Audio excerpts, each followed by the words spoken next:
The Caracal reached the shade band at the moment when it should have been safest. The sun was already low, its angle shallow enough that long shadows stretched across the savanna and foothills, overlapping and thickening into continuous dark zones. Rocks, acacia trunks, shallow rises in the land, all cast their protection downslope, forming narrow bands where heat retreated first. These bands mattered. They were corridors of relief in a landscape that punished exposure. They cooled faster, they held scent longer. They slowed insects and rodents enough to make listening possible again. The Caracal approached one such band from the open ground, body tall and precise, shoulders high, legs long and elastic. Its ears stood upright, black tufts cutting the air, rotating slightly as it moved. The shade felt correct at first. The ground temperature dropped immediately under its paws. The soil here was firmer, less loose than the sun-baked flats, having retained moisture longer. The air pressed cooler against the cat's chest. This was where hunting usually began. The Caracal stepped fully into the shade band and stopped. It waited. Waiting was essential here. Shade bands worked best when the land had time to settle into them, when heat had finished leaving and coolness was no longer being replaced from below. But something was wrong. The Caracal lifted its head slightly and tested the air.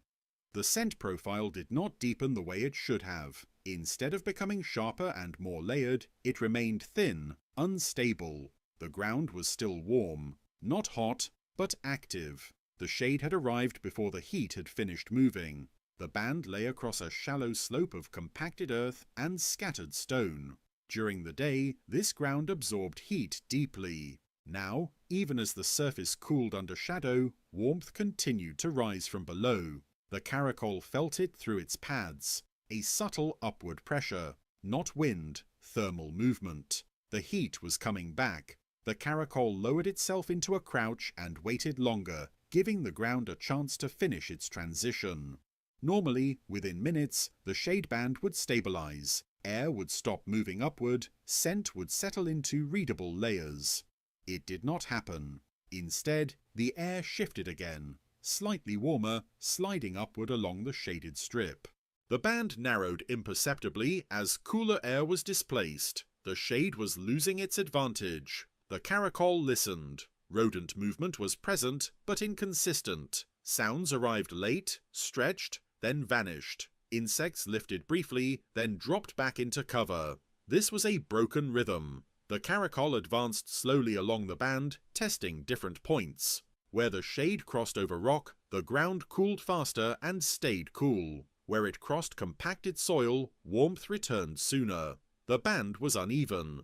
The Caracal adjusted, stepping only where shade lay over stone or root-dense ground.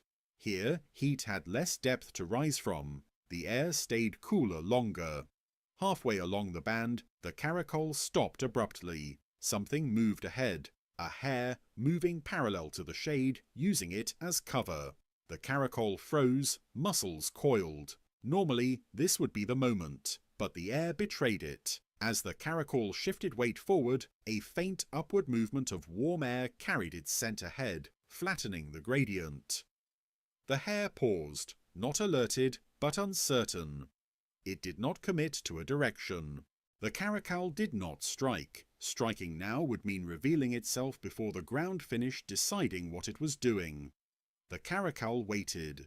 The shade thinned again.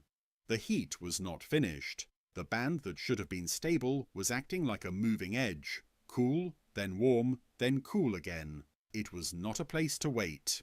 The hare moved on, leaving the band entirely and crossing into open ground where air movement was more predictable. The Caracal watched it go. It did not follow. Instead, it stepped out of the shade and climbed slightly upslope to where the ground was rockier and less able to store heat. From there, it watched the band below. The shade still existed, but it was lying. It looked cool. It felt cool, briefly, but it could not hold. As the sun continued to sink, the ground finally began to release less heat. The upward movement slowed. The shade band stabilized at last. But by then, the moment had passed. Prey had already adjusted. The Caracal moved again only when the band stopped shifting entirely. Then, and only then, it hunted successfully, striking from a position where shade, ground, and air all agreed. The lesson was clear. Shade that arrived before heat finished leaving was not refuge. It was delay, and delay was dangerous. The Caracal moved on as night approached, carrying a revised understanding of the land. Not all shade was equal. Not all coolness could be trusted. Some shade only pretended to arrive, and when heat came back through it, it erased the very pause the Caracal depended on. For a hunter built on timing rather than endurance, that pause was everything. Without it, even darkness could not be trusted to mean relief. The Caracal did not abandon the shade band after the first failure. It moved away from it, but it kept returning, not to hunt, but to measure. Shade bands were not fixed places. They were events. They depended on angle, depth of stored heat, and how long the ground had been allowed to release it without interruption. Tonight, that balance was unstable. The Caracal approached the same band again later, when the sun was closer to the horizon and light had thinned into a low amber wash. From a distance, the band looked thicker now, darker, more continuous. It should have been settled. The Caracal stepped into it and stopped immediately. The surface felt cooler than before. The upper layer of soil had lost more heat. Small stones no longer radiated warmth into the pads of its feet, but beneath that, the ground was still active. The Caracal felt it as a slow return of pressure, subtle and delayed, like breath moving upward through compacted layers. Heat was not gone. It was arriving late. The cat crouched and waited. Waiting was not passive here. It was a test. The Caracal measured how long the coolness lasted before the upward movement resumed. It lasted seconds. Then the air shifted again, barely perceptible, but enough to flatten scent and stretch sound. The Caracal lifted its head and tasted the air. Odour did not pool the way it should have. Instead of settling into low readable layers, it smeared upward and outward, becoming directionless. The shade band was still lying. The Caracal moved along it slowly, stopping every few body lengths. Where the band crossed over exposed rock, the coolness held. Where it crossed over soil darkened by earlier compaction, heat returned quickly. The band was fragmented. Prey sensed it too. Rodents moved unevenly, darting into shade only briefly before leaving again. Insects lifted and settled repeatedly, never committing to one layer of air. Nothing lingered long enough for a clean strike. The Caracal followed a hare again, this time from a position where shade crossed a cluster of embedded stones. Here, the ground had less depth to store heat. The air above it was calmer. The Caracal lowered itself and waited. For a moment, everything aligned. The air stilled, scent thickened, sound sharpened. The hare paused within range. Then the heat came back. Not from the side, from below. A faint upward movement disturbed the stillness, pushing warm air through the shaded zone. The moment fractured. The hare lifted its head, uncertain, and shifted position. The Caracal did not strike. Striking into a moment that was already breaking would waste energy and reveal position. The hare moved off again, and the Caracal let it go. This confirmed it. As long as the ground continued to release stored heat unevenly, shade bands could not be trusted to hold a moment. They could only offer brief windows that closed without warning.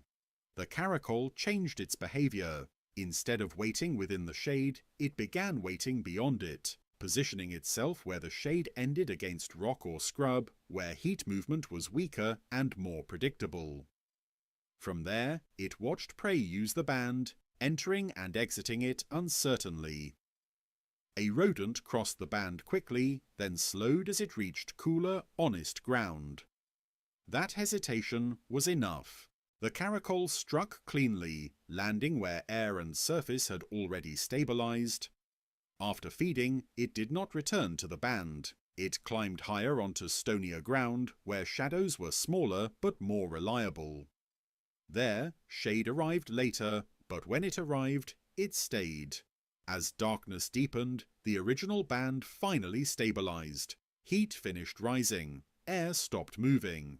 The shade became what it had pretended to be earlier.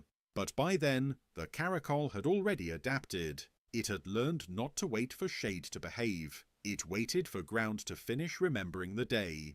The lesson sharpened. Shade was not absence of sun. It was the result of heat having nowhere left to go. When shade arrived before that condition was met, it was temporary, an illusion that broke timing and punished patience. The Caracal moved through the landscape with this new understanding, choosing routes not by where shadows fell first, but by where heat had already finished its work. Because for a hunter whose success depended on moments holding still long enough to be used, shade that failed to hold was worse than no shade at all. It invited waiting. And waiting, when heat came back, was how energy was lost quietly, one broken pause at a time. The final change did not come with sunset. It came with memory. The Caracal sensed it the next evening, before the shade band even formed. The ground felt different underfoot as it moved through open terrain, harder in some places, smoother in others. Heat had been stored unevenly, not just by soil and stone, but by pressure, human passage, not heavy traffic, not roads, just enough. Footpaths, vehicle edges, places where the ground had been crossed repeatedly without being broken.